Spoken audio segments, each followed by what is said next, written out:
Hey, soldiers. Well, the decisions made in the ivory tower over at Budweiser have started to affect the blue-collar worker that is on the line, actually helping them to produce the beer.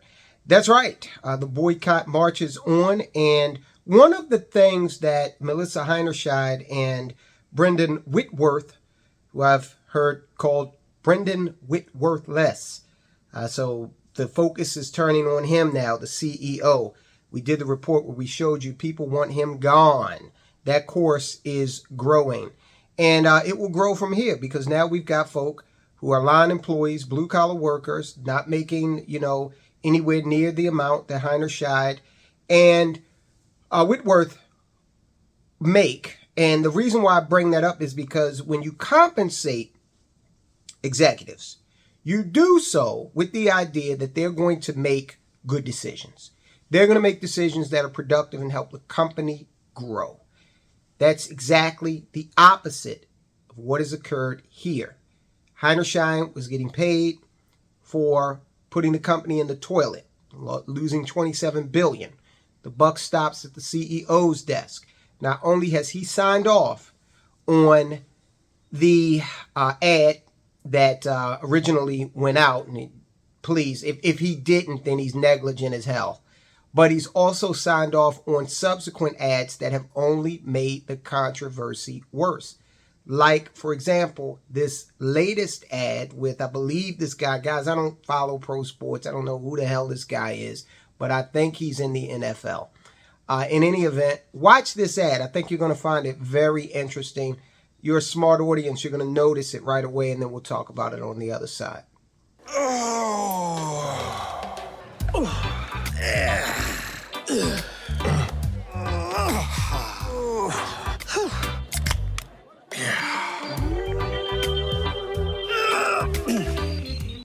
Okay, so did you see that? He didn't even touch the beer. He didn't even drink the beer or pretend to be drinking the beer. So what the hell kind of an ad is that? But they keep on signing off on this. When Michael Jordan used to advertise his shoes, he actually wore the shoes. You saw him playing basketball in the shoes. If I'm not mistaken, the social media influencer who all of this hullabaloo is about, even they took a drink of the beer. All right, so what is this? What are they doing? It's a rudderless ship that is resulting in over 600 layoffs in the Carolinas and Louisiana. All right. So let's get into it, guys. Go ahead and hit that subscribe button. Let me know you subscribed in the comments. Enlist, become a soldier of finance. And then, again, let me know you did so I can salute you. Hit the thumbs up. Vitally important. Thank you so much for paying so close attention to that, guys. The human cost of Bud Light's $27 billion Dylan Mulvaney fiasco. 2 bottling plants are forced to cut production and lay off 645 staff due to a decline in demand from the troubled brand. Now, you see that as saying $20 billion loss. I'm saying 27 because I'm reading information that has those two numbers conflicting. So I'm going with the higher number because Bud Light sales are down so precipitously that the $27 billion figure in lost market cap makes sense. I've seen that reported in the Wall Street Journal and in the Financial Times. Okay, I don't know if they've issued revisions since then, but that's what I've seen. That's what I'm going with. All right, and I'll keep reporting that figure until I see evidence that it is indeed less. But I'm seeing 20 now in some publications for an extended period of time, but yet I'm seeing the sales numbers continue to drop. Okay, whatever. The Ardagh Group, and guys, look, I know the market cap piece is associated with the price of the stock, which we'll take a look at in a moment. But again, Wall Street Journal, Financial Times is reporting that number. That stock is going to take a hit in the event the sales keep dropping, right? And it is at a 5-year low. The Ardagh Group announced last week it was shutting its Wilson, North Carolina and Simsboro, Louisiana plants. The Wilson plant employed nearly 400 people, and the Simsboro plant had 245 employees, all of whom now find themselves without a job. These are the people that are manufacturing the bottles for Bud Light. Okay, they are major producers. This group, major producers of Bud Light bottles, sales of which have plummeted since the transgender brouhaha. Bud Light sales have plummeted so much that the glass bottling plant was forced to shut down 2 facilities. The name of the company is the Ardagh Group, one of the largest glass producers in the entire world. They announced last week was shutting both of those plants we mentioned, Wilson and Simsboro. The company did not cite a reason for the closures in its statement, just saying it was part of a multi-year performance optimization plan. Now look, the company is going to come out and they're going to play it real cool. They're not going to tell you what's really going on because they're hoping that if this thing turns around, they can get that contract back. All right. So understand, the company's going to have one line, but we are intelligent human beings. We can read between the lines. We understand that, look, the beer sales are down. These guys produce the bottles. One thing follows the other. So just understand the company's viewpoint. They want to try to get the business back, okay, if the situation recovers. So they're not going to come out and say, damn you, Bud Light, damn you for your stupid idea to have this beer advertised in the way that you did. They're not going to do that. An investigation by WRAL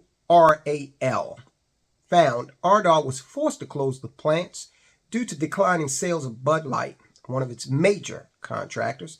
The one-time beer giant has lost its reputation as America's top-selling beer amid a boycott from both leftists and conservatives over its partnership with controversial transgender TikToker.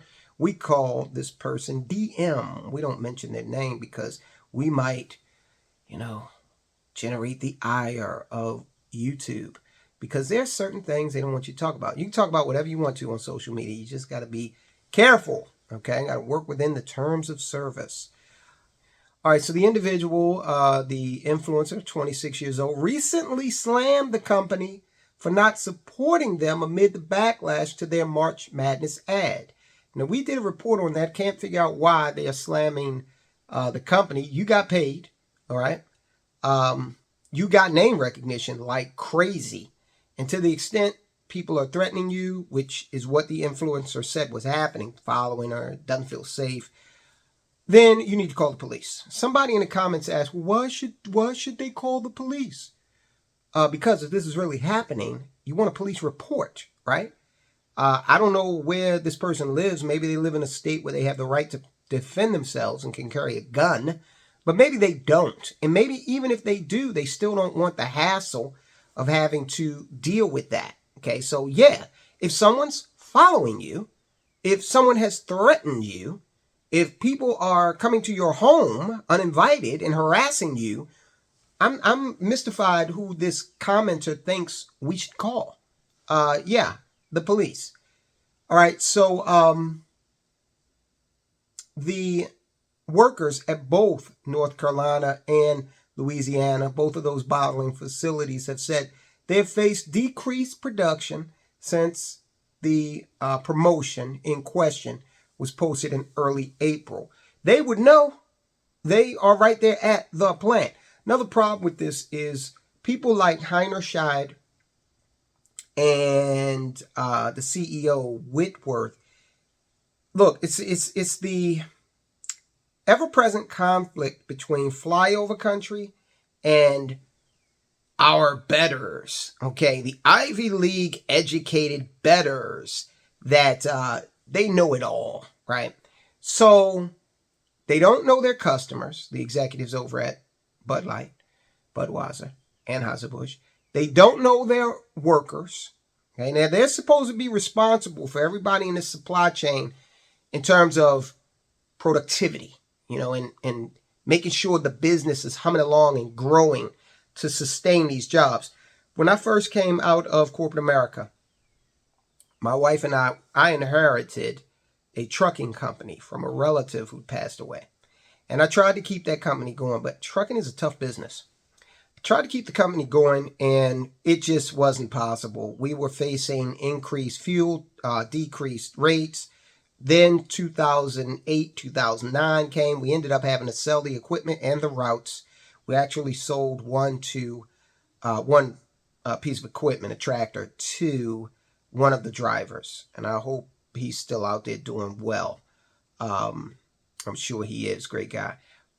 But the point I'm making here is that old canard about, when you hear from business owners and they say, you know what? I didn't get paid this week. I had to make sure my people got paid.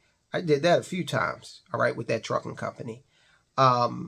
Because I actually, and some might disagree with me on this, and it was a small company. Now, it wasn't hundreds of thousands of people. We had a total of like 7 people at our height. But I lost sleep over making sure these people were good. And not just in terms of getting compensated, but also we had a driver get stuck up in, God knows where this guy was. And I went to get him somewhere deep up in Pennsylvania, like 100 miles from where I live. But it was important to me. I didn't want the guy out there on the road like that. So I am not saying you have to have a personal connection with all of your employees. I'm not saying that at all. But what I would like to see, and what I think is absent here in the case of Budweiser, is that there's a big time disconnect between the economic stratification of where these people are and what they think about, all right? They literally see the interior of the country, those spaces between Manhattan and LA and DC, okay? That little area, okay? Everything in between those areas are wilderness, flyover country, rubes, savages, proletariat, whatever you want to call it, okay? And because of that, they lost the narrative, if they ever had it, because they didn't understand who their customer was. Now they're learning. And they also did not understand the depths to which the lines of production ran. And when you look at some of the faces of these individuals that work down there, you know, at least you should know, that economically speaking, they have few options, all right? And that is something that should be taken very seriously by these executives.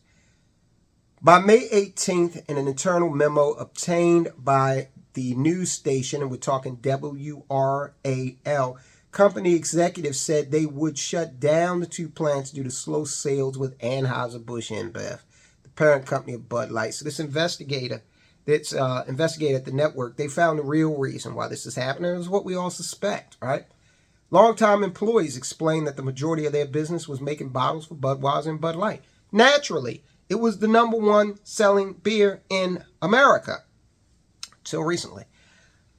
They said at a meeting inside the North Carolina plant last week, the plant manager told them the boycott was forcing them to shut down. Now, the plant manager is probably fed up also, because if you're laying off everybody, then he's got to go too, or she. They got to go too, right? Who's left to manage if you're a manager there? Because of Budweiser no longer selling the bottle, they no longer needed our product. David Williams, a machine repair mechanic, told WRAL. The beer brand saw its sales drop 28.5% in the week ending June 17th, one of the worst weeks since the campaign aired in April. We'll see what it did over the 4th of July. Now, they might employ a little trick here, because they are giving out steep, deep rebates. Either it's free or it's like a couple of dollars for a case. We'll see if they try to fudge the numbers. We'll be able to figure that out very easily. It's a deeper drop from the week ending on June 10th, which saw a 26.8% drop, according to Bump Williams Consulting and Nielsen IQ. The new low beats the previous worst, an almost 26% drop for the week ending May 25th. Okay, so those declining sales figures apparently exacerbated ongoing supply chain issues at the glass factory. So they were having some issues, and but then along came Bud Light with this fantastic idea. All right, so again, Whitworth, the CEO, they're calling. The calls are growing for him to go ahead and step down. Move along. You got to take your golden parachute now. Don't worry, he'll be okay. Him and Heinerscheid, they'll continue to eat brie and caviar and drink Moet, and everything will be fine. But 600 and some odd people down here in these 2 bottling plants, they're going to have to see if they can find additional employment. This is why it's important to have multiple streams of income. Guys, watch this video. It'll tell you about how the calls are growing for Brendan Whitworth, last man standing in that executive chain over at Bud Light that signed off on this garbage. Calls are growing for him to step down. Watch the video. Guys, I'll talk to you soon.